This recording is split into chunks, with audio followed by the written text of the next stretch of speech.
From street vendor, little hot dog cart, to a nearly $2 billion valuation, Shake Shack has come quite a long way. But we wanted to see whether real New Yorkers and their hot dog carts and the New Yorkers who love them would ditch their favorite stand for the deluxe burger maker. Watch.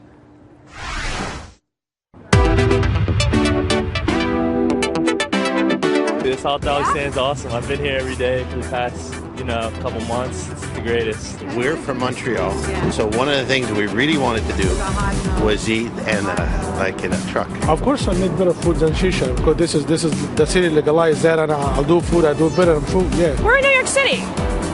Entrepreneurs are everywhere. But as for hot dogs, you typically think about a Stan or a papaya dog. I'm a true New Yorker, so.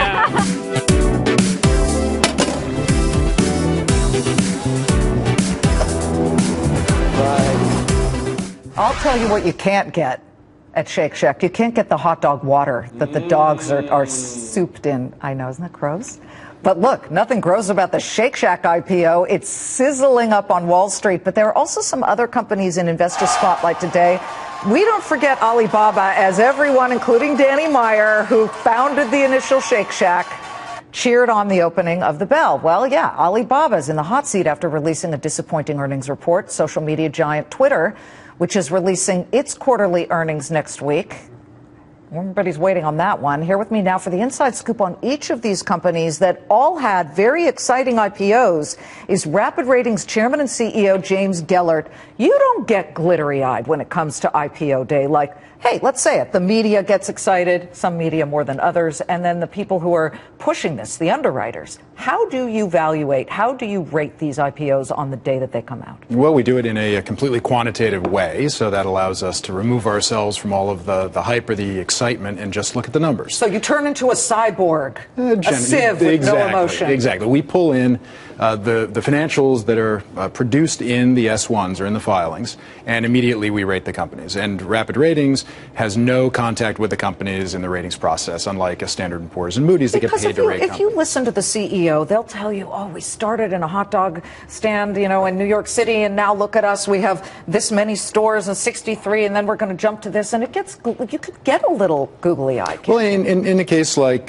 Shake Shack, Danny Meyer has done an excellent job running the company, but you can see that in the numbers. So we look at over 60 measures in our financial health rating to produce a 0 to 100 score.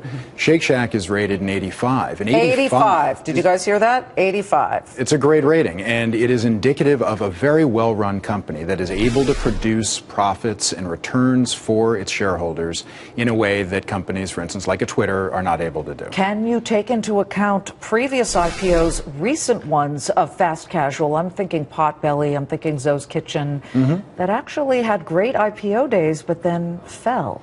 Fell, but falling below their IPO price is a different thing. So a Potbelly is up 80% since its IPO.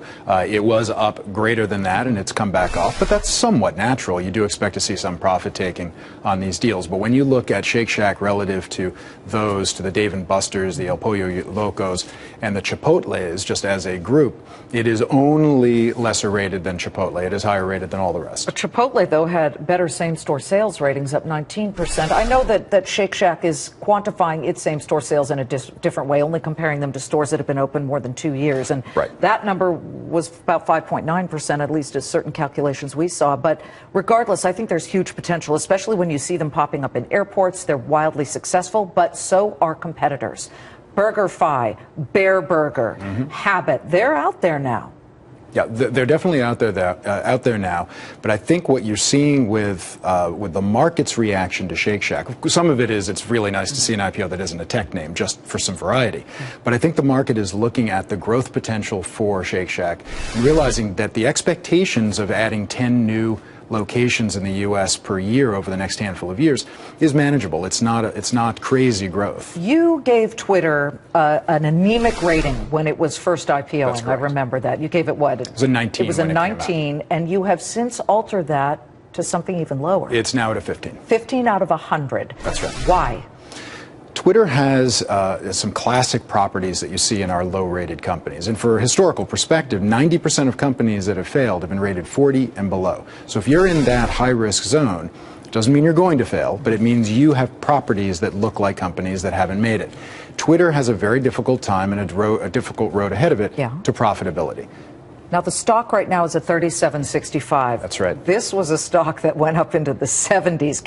Can a stock win you back, win a better rating from you guys? Well, the stock price and the valuation of a company and the rating are not coupled. We don't use any market pricing in our ratings. So they're not attached. However, the company can certainly get a better rating as it begins to improve, if that indeed happens. It's great to see you. All right. And look, here's the one-year picture of Twitter, and you can see that's a better view of what has actually happened. If we had, since the IPO, you would see it's been a tough road, at least there. And it's 40% off in the last 12 months. Oh, it's a deal. It's a sale, right? Rapid Ratings Chairman and CEO James Gellert. Great to see you once again. Liz, thank you. We'll be watching Shake Shack, which has an 85 rating from James. So see how that holds up. Closing.